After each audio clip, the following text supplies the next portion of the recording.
making the world and our local communities a little bit better and brighter one day at a time. That's the goal of the guest featured on the Yinz Are Good podcast, hosted by none other than our friend Tessa Glover. We are always so happy to have you here in the studio because you bring so much warmth and positivity, so we love seeing you. Thank you. I love being here.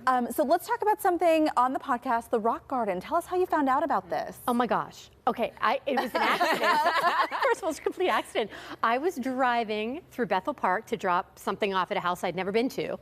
And as I'm turning onto their street, on the corner is this community rock garden. To the point where, like, I went to the house, did what I had to do, and then pulled over, so you could and then see got it. out. Yeah. And it is, and you'll see it here. These are rocks, and it extends this entire length of this block.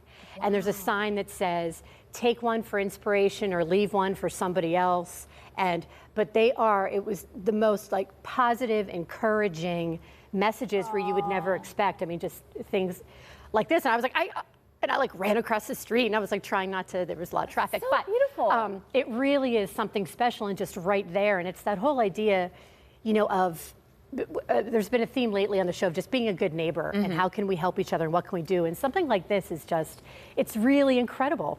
You know, this reminds me, I don't know when this got started, but I vaguely remember, because, you know, time, I don't know what happens. But in the pandemic, I remember there were some people who were starting this in the pandemic, where they were trying to do something to kind of find the good in where we all were. Yep. And I don't know if that's when this started or if it's just they took an inspiration from it, but I love that. Yeah, it's really special. And I took one. I'm going to return one that I happen to have from a different thing. Yeah, that's great. But it's really, it was just one of those bright moments of like, see, whatever that idea of, you never know like what you can do or how that lifts somebody up, or even just see, you know, if someone driving by just sees what it is, they can't even stop to read them all, but just what that can do for somebody. Yeah, because you could have the worst day, and it's just the little things in life that can bring you out of something that maybe it could have been really, really bad that happened to you. Exactly. And so you talked about a good neighbor on one of your most recent episodes. Oh my gosh. Okay, so in the episode, it was episode 170, but it took me like 10 minutes to tell the whole story. So with that said, you can take a listen, but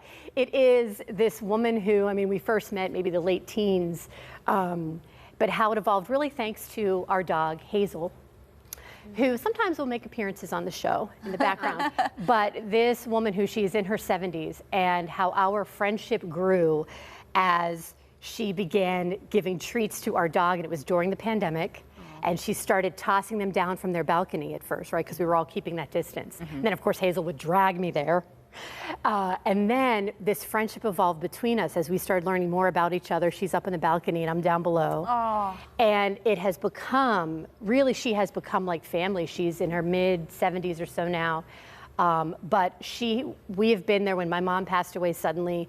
She was there and showed up at our house with food, of course, and all of the things, but she has become a member of our family, and it all was kind of based in this because Hazel, who doesn't always like strangers, took to her. Yeah. And it's just that idea of what that is, right? Like being there for each other, which we talk about in the show in so many different ways, but especially as a neighbor, and how and relationships and friendships that can form that you might not see coming. Yeah. We actually have a little clip to share, so take a listen. We go the one day, and Haji is up there with a basket to which she has attached a rope, and she lowers it down. In it are not only treats for Hazel, but some cookies for me. And Hazel and I started being there a little longer and a little longer as Haji and I got to know each other, to the point where Hazel just lays in the grass. And then, of course, she won't move because she's like, we live here now. Oh, I love and Hazel looks so happy. And it just goes to show you the importance of neighbors and just... Well, you know, we had this guest on PTL last week, and we talked his whole focus is romanticizing Pittsburgh. But I do think that sometimes we're so busy that we don't even recognize that there are people around us who could be in our lives if we just open that door a little bit. That's exactly it, especially that neighbor, that feeling of neighbor, right? Right. I think that has gotten lost, and that's exactly it. And it took our dog Yeah. Right? Because I don't know if otherwise our conversations would have started, because on paper, how different we might be. Yeah. And very quickly, people can also nominate, right? If they want to just submit. email us. Okay. Yes. Perfect. Yinz Are Good at Gmail, a good neighbor. Who's doing good things? Who's lifting you up? Yeah. Let us Oh, you always bring a smile to our faces. Awesome. Thank you for being here. Thank Good you. stories. All right, you can listen to episodes of the Yinz Are Good podcast on most audio streaming platforms. To tune in, head to our website, kdka.com/talkpittsburgh for more information. Still to come on the show, it's getaway week, and maybe one of your favorite things to do is sing in the car on those road trips. Well, keep belting out those tunes, because next we're singing the praises of why it's good for you.